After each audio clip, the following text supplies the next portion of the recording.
آج سائنس یہ بات تسلیم کر چکی ہے کہ جب بچہ ماں کے پیٹ میں 18 ہفتے کا ہوتا ہے تو اس کے ذہن پر اثرات مرتب ہونا شروع ہو جاتے ہیں، لیکن اسلام نے تو بہت پہلے ہمیں بتا دیا تھا کہ جب بچہ ماں کے پیٹ میں آتا ہے تو اس کے اوپر اثرات ہوتے ہیں والدین کے، ان کے ماحول کے۔ اس لیے فقہا فرماتے ہیں کہ جس عورت کے پیٹ میں بچہ آ جائے تو وہ کوشش کریں کہ حلال اور پاکیزہ رزق کھائے، حرام سے اپنے آپ کو بچا کے رکھیں اور غلط کاموں سے اپنے آپ کو بچا کے رکھیں۔ اس لیے اگر ان کاموں کا خیال کرے گی تو اس کی اولاد فرما بردار اور نیکوکار بنے گی۔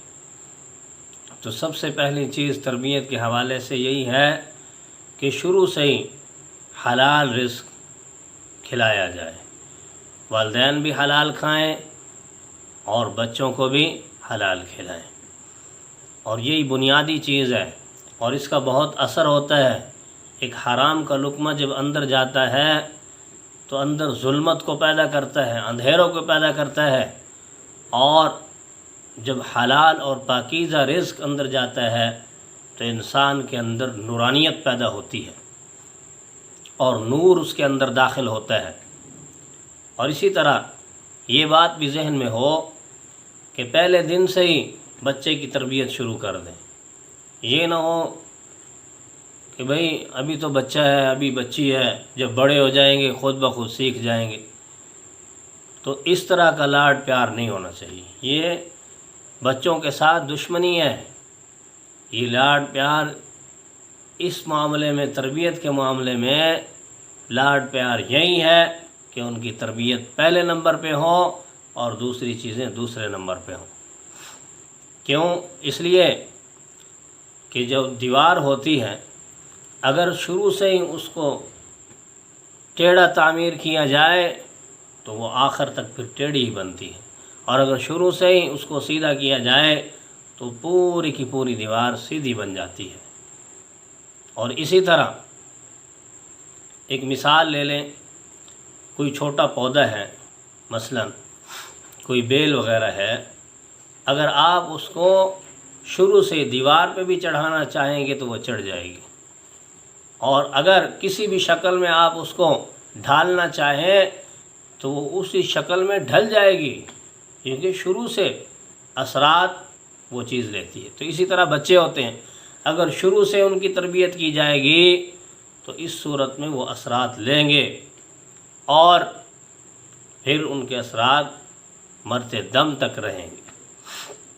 اور سب سے پہلی جو ذمہ داری ہے والدین میں سے وہ والدہ پہ آتی ہے، ماں پہ آتی ہے، کہ 6 یا 7 سال کی عمر تک بچے کی تربیت، کیونکہ ماں کے زیادہ قریب رہتا ہے بچہ، تو اس لیے ماں کی ذمہ داری کہی ہے شریعت نے، اور اس کے بعد باپ کی ذمہ داری ہے پھر ان کی تربیت کرنا۔ اسی طرح ماں کے ذمہ یہ بھی ہے کہ بچے کو اپنا دودھ بھی پلائے۔ بعض ہوتی ہیں عورتیں اپنے آپ کو سمارٹ رکھنے کے لیے وہ بچے کو دودھ نہیں پلاتی، کہ ہم جو ہے پھر وہ خوراک کھاتی نہیں ہے اور پھر دودھ نہیں آتا، دودھ نہیں پلاتی ہیں، خوراک کھائیں گے تو ہم موٹے ہو جائیں گے۔ تو یہ غلط چیز ہے۔ نبی کریم صلی اللہ علیہ وسلم کی حدیث مبارک ہے، آپ نے فرمایا جو عورت بلا عذر اپنے بچے کو دودھ نہ پلائے وہ جہنم میں جائے گی۔ کتنی سخت وعید ہے نبی کریم صلی اللہ علیہ وسلم کی طرف سے، اور الفاظ آگے اور بھی سخت ہیں کہ پھر جہنم میں اس کی جو دودھ کی جگہ ہے اس کو سانپ کاٹیں گے۔ کتنی سخت وعید ہے۔ اللہ جل شانہ جو ہے ہمیں ہدایت کاملہ عطا فرمائے۔ ان معاملات میں بالکل سستی والا معاملہ نہیں کرنا چاہیے، اپنے آپ کو ان چیزوں سے بچانا چاہیے۔ اور اسی طرح یہ بھی ذہن میں رہے کہ آج تو تھوڑی مشکلات ہیں، اگر ان کو اٹھا لیں گے، برداشت کر لیں گے تو اس کا اجر کل قیامت کے دن بہت زیادہ ملنے والا ہے۔ حتیٰ کہ ایک حدیث ہے بچوں کی تربیت کے حوالے سے، اگر کوئی عورت ہے اس کا خامند فوت ہو گیا اور صرف بچوں کی وجہ سے ان بچوں کی تربیت کی وجہ سے کہ ان کی اچھی تربیت ہوگی، دیکھ بھال کروں گی، اس لیے اس نے دوسری شادی نہیں کی، صرف بچوں کی وجہ سے، تو نبی کریم صلی اللہ علیہ وسلم نے فرمایا کہ کل قیامت کے دن وہ میرے ساتھ جنت میں ہوں گے۔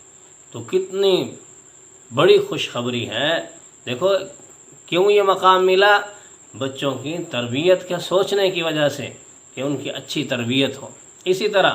بچوں کا نام بھی صحیح رکھنا چاہیے، نام کے بڑے اثرات ہوتے ہیں۔ یہی وجہ ہے کہ نبی کریم صلی اللہ علیہ وسلم کے پاس جو صحابی آتے ہیں، جو لوگ آتے ہیں، ایمان قبول کرتے، آپ پہ اسلام لاتے، اگر ان کا نام غیر مناسب ہوتا تو سب سے پہلے نبی کریم صلی اللہ علیہ وسلم ان کا نام تبدیل کر دیا کرتے۔ بہت سے صحابہ کے بارے میں، صحابیات کے بارے میں یہ آتا ہے، بلکہ حسنین کریمین حضرت علی رضی اللہ تعالیٰ عنہ، حضرت بی بی فاطمہ رضی اللہ تعالیٰ عنہ، ان کے جو بیٹے ہیں حضرت حسن و حسین، ان کا نام بھی نبی کریم صلی اللہ علیہ وسلم نے تبدیل فرمایا۔ تو اور بھی بہت سارے ہیں کہ جن کے نام نبی کریم صلی اللہ علیہ وسلم نے تبدیل فرمایا۔ اس سے پتہ یہ چلا کہ نام کے بڑے اثرات ہوتے ہیں، اس لیے نام خوب سوچ سمجھ کے اور اچھا نام رکھنا چاہیے، اور یہ بچوں کا ایک حق ہے، گویا کہ بنیادی حق ہے نام اچھا رکھنا۔ اور اسی طرح بچوں کو شروع سے ہی با حیا بنانے کی کوشش کریں، اور ان کے سامنے کوئی بے شرمی والی حرکت والدین نہ کریں، بالکل کسی قسم کی، نہ اس طرح کی کوئی بات ہو اور نہ کسی کی بدگوئی ہو، کسی کی غیبت بچوں کے سامنے ہو۔ آج کل پھر کہتے ہیں کہ ہماری جو نیو جنریشن ہے یہ جو ہے بگڑتی جا رہی ہے، یہ بات سنتے نہیں، مانتے نہیں، کسی کا ادب نہیں ہے۔ لیکن اگر بڑوں کو دیکھیں تو بچہ تو بڑوں کو دیکھ کے سیکھتا ہے، وہ اپنے ماں باپ کو دیکھتا ہے، والد کو دیکھتا ہے،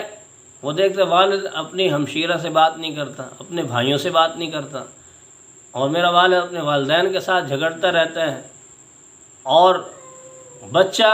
وہ ان اثرات کو قبول کرتا ہے، پھر وہ بھی وہی معاملہ کرتا ہے، اور پھر یہ حیران ہوتے ہیں کہ بچہ جو ہے یہ ہماری بات نہیں مان رہا، بڑوں کا ادب نہیں کر رہا۔ تم ادب کرو گے تو وہ خود بخود ادب کرنے والا بنے گا، تم والدین کی بات مانو گے وہ تمہاری بات مانیں گے، تم جو ان کے ساتھ برتاؤ کرو گے اپنے والدین کے ساتھ تو تمہارے بچے تمہارے ساتھ وہی معاملات کریں، کیونکہ وہ تمہیں سے سیکھتے ہیں، جو تم کرو گے وہی دیکھ کے وہ کرتے ہیں۔ دیکھا ہوگا آپ نے چھوٹے بچوں کو کہ والدین جب نماز پڑھ رہے ہوتے ہیں یا ذکر اذکار تلاوت کر رہے ہوتے ہیں، چھوٹے بچے بھی شروع ہو جاتے ہیں ویسے ہی کرنا، ان کو پتہ نہیں ہوتا کسی چیز کو، لیکن وہ نقل اتارتے ہیں۔ تو لہذا بچوں کے سامنے ایسی حرکتیں کرنی چاہیے جو ان کو نیکی کی طرف لے جائیں اور اچھائی اور بھلائی کی طرف لے۔ اسی طرح بچوں جب تھوڑے بڑے ہونا شروع ہو جائیں تو پھر ایک ان کے لباس کے اوپر بھی خصوصی توجہ ہونی چاہیے۔ ایسا نہ ہو کہ بچپنے میں کوئی توجہ نہ کی اور پھر بڑے ہو کے پھر کہتے ہیں بھئی یہ لباس کے حوالے سے بے راہ روی کا شکار، تو خود تم نے اس کو جو ہے چھٹی دی ہے اس طرح کرنے کی، تو لہٰذا شروع سے پابندی ہوگی تو پھر ان کی عادت بھی نہیں بگڑے گی۔ تو اسی طرح بچوں کا اٹھنا بیٹھنا بھی صحیح لوگوں کے ساتھ ہونا چاہیے، اس کے جو دوست احباب ہوں ان پہ نظر ہونی چاہیے، یہ کس قسم کے لوگ ہیں، یہ کیسے ہیں، تو اس حوالے سے بھی نوٹ کرنا چاہیے۔ اور اسی طرح والدین کو چاہیے بچوں کو وقت بھی دیں اور ان کا خیال رکھیں، اور ان کے ساتھ جو ہے تھوڑی گپ شپ بھی ہونی چاہیے، اور ان کے دل میں کیا ہے وہ بھی بندے کو لینا چاہیے۔ بہرحال اگر اللہ تعالیٰ نے لوگوں کو وسعت دی ہے تو اولاد پہ خرچ بھی کرنا چاہیے، لیکن بے تحاشا خرچ نہ کریں، اور اسی طرح بالکل کنجوسی بھی نہ کریں کہ اولاد ترس رہی ہو اور پھر غلط راستے کو اور چوری وغیرہ کے راستہ اس کو اپنا لیں۔ لہذا اس شے سے بھی اپنے بچوں کو بچائیں، اور اسی طرح بچوں کو شروع سے ہی وقت کا پابند بنائیں، اور نماز کی عادت ان کو ڈالیں، تلاوت کی، ذکر اذکار کی، اور جھوٹ سے ان کو بچائیں، اور غیبت سے اور بری باتوں سے، بری محفلوں سے اور ہر قسم کی بری عادت پہ ان کو ٹوکیں، ان کو منع کریں، اور جب وہ اچھا کام کریں تو ان کو نوازیں، ان کو انعامات دیں، نماز پڑھیں تو ان کو نوازیں، انعام دیں ان کو، تو اس سے ان کا شوق اور بڑھے گا۔ کسی کے ساتھ ادب سے پیش آئیں، اس کو شاباش دیں، اور تاکہ اس کا ذہن جو ہے اور زیادہ اس طرف آئے اور نیکی کی طرف اس کا دل لگے۔ بہرحال اللہ جل شانہ مجھے بھی آپ سب کو بھی اس حوالے سے پوری کوشش کرنے والا بنائے۔ السلام علیکم۔